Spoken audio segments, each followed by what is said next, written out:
Assalamualaikum warahmatullahi wabarakatuh. Sahabat yang dirahmati Allah, kemuliaan iblis, bagaimanakah sekarang keadaannya? Dan kenapa malaikat Israfil sampai terseduh-seduh minta didoakan oleh iblis? Simak ulasannya dengan menonton video ini hingga akhir. Tentunya hanya ada di channel Semangat 5 Zaman. Tapi sebelum lanjut, jangan lupa klik subscribe, like, dan nyalakan lonceng notifikasinya agar tidak ketinggalan video-video terbaru lainnya. Banyak yang tidak mengetahui di mana letak atau tempat tinggal iblis di dunia. Makhluk Allah Subhanahu wa Ta'ala, penggoda manusia ini, ternyata memilih dan membangun sendiri istananya.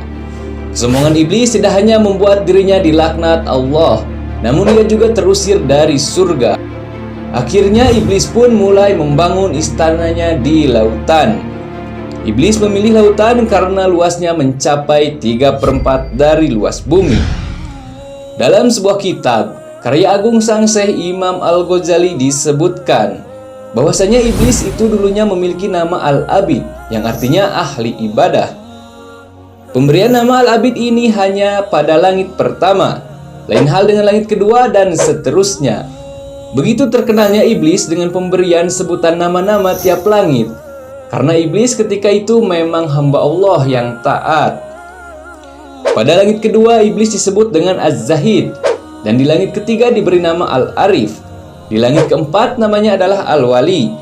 Pada langit kelima namanya adalah At-Taqi, sedangkan nama di langit keenam dan ketujuh adalah Al-Kazin dan Az-Zazil. Awalnya iblis termasuk dari salah satu penghuni surga yang doanya terkenal makbul. Karena doanya yang ampuh tersebut, malaikat-malaikat lain meminta kepada iblis untuk didoakan agar para malaikat tidak tertimpa laknat Allah. Peristiwa itu terjadi manakala malaikat Israfil yang sedang berkeliling mengitari surga mendapati sebuah tulisan. Seorang hamba Allah yang telah lama mengabdi akan mendapat laknat Allah dengan sebab menolak perintah Allah. Tulisan itu berada di salah satu pintu surga, dan tak pelak lagi tulisan itu telah membuat malaikat Israfil menangis terseduh. Ia takut sekali hamba Allah Subhanahu wa Ta'ala yang dimaksud adalah dirinya. Tak hanya malaikat Israfil, para malaikat lain juga turut menangis, di mana malaikat-malaikat lain itu juga memiliki kekuatan sama seperti malaikat Israfil. Akhirnya mereka sepakat untuk mendatangi iblis atau Azazil dan meminta didoakan agar tidak tertimpa laknat dari Allah Subhanahu wa Ta'ala. Pada waktu itu, ketika mendengar penjelasan Israfil, Azazil berkata, "Ya Allah, hambamu yang manakah yang berani menentang perintahmu itu? Sungguh aku ikut mengutuknya." Azazil lalu memanjatkan doa, "Ya Allah, janganlah engkau murka atas mereka." Azazil mengingkari perintah Allah Subhanahu wa Ta'ala. Selama kurun waktu 120.000 tahun, Azazil atau iblis menyandang gelar kehormatan dan kemuliaan. Dan sehingga tibalah Nabi Adam diciptakan. Allah Subhanahu wa Ta'ala menyuruh semua malaikat sujud kepada Nabi Adam yang diciptakan sebagai khalifah di bumi. Semua malaikat segera patuh dan melaksanakan perintah Allah tersebut. Namun Azazil malah membangkang. Dia menolak melaksanakan perintah Allah Subhanahu wa Ta'ala untuk bersujud kepada Adam karena kesombongannya. Sejak saat itulah iblis dijadikan simbol dari kesombongan, tentang takabur, tentang selalu berbangga diri. Sifat-sifat inilah yang kemudian diturunkan oleh iblis agar tersesat dari jalan Allah Subhanahu wa Ta'ala. Iblis berkata, "Ya Allah, aku memang lebih baik dibandingkan Adam. Engkau ciptakan aku dari api, sedangkan Adam engkau ciptakan dari tanah." Karena penolakan itu, Allah Subhanahu wa Ta'ala berfirman agar iblis keluar dari surganya. Nah, sejak iblis terlempar dari surga, iblis membangun singgasana dan istana di lautan.